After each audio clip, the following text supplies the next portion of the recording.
Hey everyone, this is Kapil Bhatia. Welcome to my channel Infinite Study. Today we are going to start a new chapter of class 12 whose name is the function. Students, from here on, those chapters will start which you have not studied in class 11. So be careful and attend all the classes seriously. Before starting today's session, let's take the agenda of today's class. We will begin this session by first we will understand what is function and will understand how to define a function in Python. After that, we will be looking at the flow of the execution in a function call as well as how to pass parameter into a function. Then we look how to return value from function, and now finally towards the end of this session we will try to implement some program of functions in Python. Now, what is a function? To better understand, suppose you have a problem and if all the statements to solve this problem are written together, then the program will become very large. And large programs are generally avoided because it is difficult to manage a single unit of instruction. Thus, a large program broken down into the smaller units, that is known as a function. So, a function is a named unit of group of program statements, and this unit can be invoked from the other part of the program. Function is a collection of statements which is made to perform a specific task. Instead of writing a large program, we can write a small function as a specific part of program to accomplish the task. Once written, a function can also be used in other program as library function. Later on, we will discuss what do you mean by library functions. In order to understand what a function is in terms of programming language, read the following line carefully. You have worked with polynomials in mathematics. Say we have the following polynomials: 2x square. So for x is equal to 1, it will give result as 2. For x is equal to 2, it will give result as 8. And for x is equal to 3, it will give result as 18. And so on. Now if we represent the above polynomials as somewhat like fx is equal to 2x square, then we can say that for f1 the result will be 2, for f2 the result will be 8, and for f3 the result will be 18. The notation fx is equal to 2x square can be termed as function, where f is the function name, x is argument that give the value to it, and 2x square is the functionality of this function. For different value of argument x, function fx will return different results. On the similar lines, programming language also support functions. You can create function in a program that can have argument if needed, can perform certain functionality, and can return a result. The mathematical function fx can be written in Python like def, then after function name, and within parentheses you can pass parameter or arguments. It's optional. If you want, then you can. If you do not want, then leave blank. Okay, parentheses can be left blank. Then after colon symbol, and as soon as you press enter key, indentation auto start, and then you write the set of statement, and these statements are called the functionality of this function. Okay. So the variable identifier inside the parentheses are the argument or parameter, that value given to function. So here x is an argument to function calc something. There is a colon at the end of def line, meaning it required a block. The statements indented below the function define the functionality of the function, and this block is also called the body of the function. So here are two statements in the body of the function calc something. And finally the return statement return the computed result. Here return is also an optional statement. If you want to return value for caller function, that time we use return statement. Return is also a keyword. So we will later on discuss how to use return and how to pass parameter into a function. Here you can see a complete program in which I have used function. So to create a function, first we write def keyword followed by function name, and remember one thing, function name must follow the naming rules of an identifier. Okay, and within parentheses you can pass parameter to this function. Then we write a colon symbol, and as soon as we press enter key, indentation auto start, and within the body of the function we can write some set of statements, that is called the functionality of the function. Okay, so here you can see def is a keyword, then after name of the function is calc something, and argument of this function is x. These two set of statements are called the definition of the function. Okay. Defining a function only give it a name, specify the parameter that are to be included in the function and structure the block of the code. Once the basic structure of a function is finalized, you can execute it by calling it from other function or directly from the Python prompt. So here you can see two set of statements where A is collect the information from user means a number and print calc something, it is function call inside the print function. Okay. Don't worry students, if you do not understand how to call a function, I just show you one more slide. Now here you can see calling, invoking or using a function. To use a function that has been defined earlier, you need to write a function call statement in Python. A function call statement takes the following form. So first we write function name and within parentheses we just pass parameter to this function. For example, if we want to call the function calc something which is defined in previous slide, our function call statement will be like calc something, that means function name, and then after we just pass the value of x, okay, for x. Another function call for the same function could be like a is equal to 7, that means first we initialize the value of a, that is 7, and then after we just pass the value of a to this function calc something. This time variable a is being sent as argument. Okay. Now I show you one more example so that you can better understand function. Now the very first line of a function definition that begins with keyword def and end with a colon symbol specifies the name of the function and its parameter is called the function header. So in this example you can see the very first line of this function is called function header, and in this example def greet parenthesis colon is called function header. Okay. So in function header first we write def keyword followed by function name and within parenthesis we can pass parameter to this function.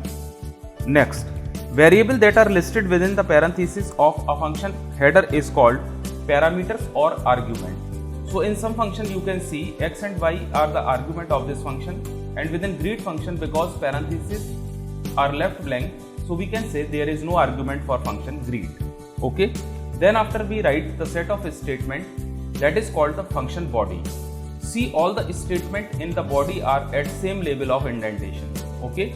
So in this example you can see there are two statements, and in this example there is only one statement within the body of the function. Next is return statement. Actually return statement return the value to call a function, and return is not a compulsory statement. If you do not return any value from function, then by default function return value none. Now let's take a practical session so that you can better understand functions. Suppose the question is that write a user defined function to find the sum of two integers. So for that, as I told you, if you want to define a function, so first you write def keyword followed by function name. So let my function name is sum, and within parentheses you can pass parameter to this function. So here I am writing a simple function where I do not want to pass any parameter, so that's why I just leave blank parentheses. Okay. Then after, as soon as you press enter key, indentation auto start, and here you can write the body of the function, that means the functionality of the function. So for that I just write simple statement a is equal to int, and then after input enter a number. Okay. My second statement is b is equal to int, input enter another number.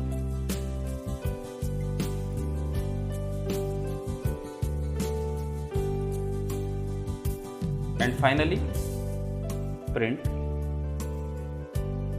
the sum of a plus b is equal to and the result of a plus b. Now next step is call sum function. So for that you just write function name. When I try to execute this program, here you can see prompt has come, enter a number. Suppose my first number is 10, enter another number, my second number is 20, and the sum of a plus b is equal to 30. So I hope you understand how to write a simple function without any argument or without return statement. Now I show you how to pass parameter to a function. Okay. So suppose the same program is, I want to pass parameter a and b as an argument to this function. So here within parenthesis I just write a comma b, and then after print statement, and before calling function I need to take value from user. So here I just write x is equal to int input, enter a number, and y is equal to int input, enter another number. Then after, while calling function sum, I just pass parameter, that means x comma y. So whenever I call this function, first prompt has come and it will take two values from user. Enter a number, let 10, enter another number, let 20. Then after, the sum of a plus b is equal to 30. Whenever a function required argument, then you must supply the value for this argument at the time of function calling. So for that, here you can see, first I take input from user into variable x and y, because in some function there are two arguments. So while calling this function, you must pass the value for a and b. So that means two integers required. Okay. So while calling this function sum, I just pass x comma y. So x will given the value to a and y will given the value to b. Okay. And here you can see the output of this function. So it's a simple statement. Whenever you call a function that required parameter, so at the time of function calling, you must pass the value for parameters. Now you must be thinking, what will be the benefit of using function? So once you create a function, you can use them multiple times in a program. This is the main benefit of using a function. You will not have to write the same code again and again. This will reduce the size of our program. Suppose I want to find the sum of two numbers 3 times in a program. So you can see, now I do not need to write the same statement again and again. I just call function sum. Suppose now I want 20 and again I pass 20. So value of this 20 will be transferred to variable a and 20 will transfer to variable b.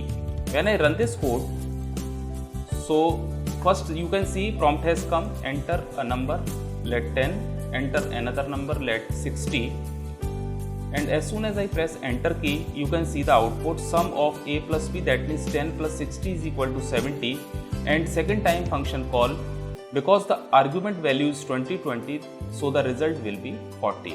Now let's try to call some function one more time. So for that I just write sum x comma 60.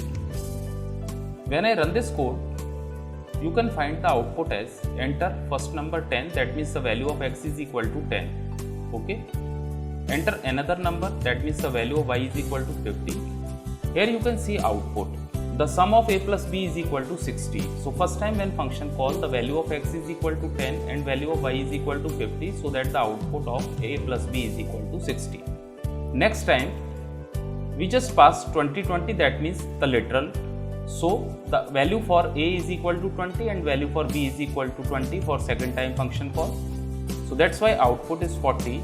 And here you can see sum, and within bracket I just pass x. So the value of x is equal to 10. So that means the value for a is equal to 10, and 60, that means the value of b is 60. So 60 plus 10 is equal to 70. So here you can see we can call a function multiple times in our program. So that is the main benefit of using a function. Even we learn how to declare a function, how to define a function, and how to call a function. Now let me show you how to return a value from function. So whenever a value returned from function, it reaches the place where we have called the function. We can either print it onto screen or store in some variable for later use. Now I show you a practical demonstration by using return statement. Suppose I want the sum of a and b not printed here and reach there where I have called the sum function. So for this I will make some changes in my program. So here you can see what changes I have made in this program. So for that I just remove this line and write return a plus b. Okay. What will happen if the sum of a and b will be written from here? It will be reached where I have called the sum function, that means here. Okay.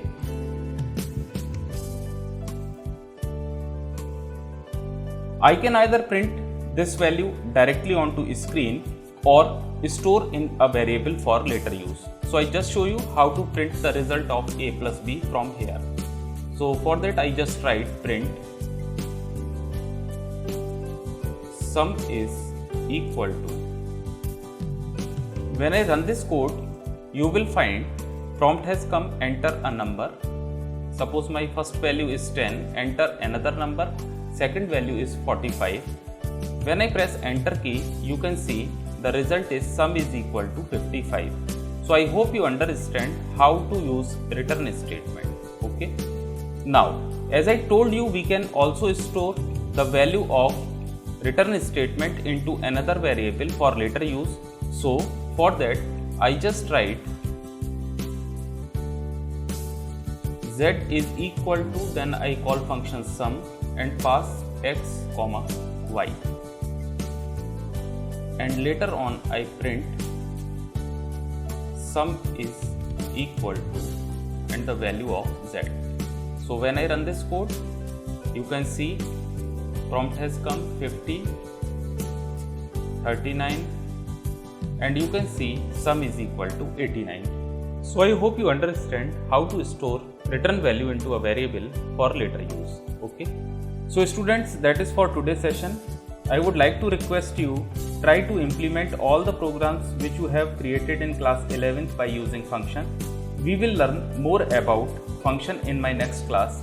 Till then, take care and thanks for watching this video.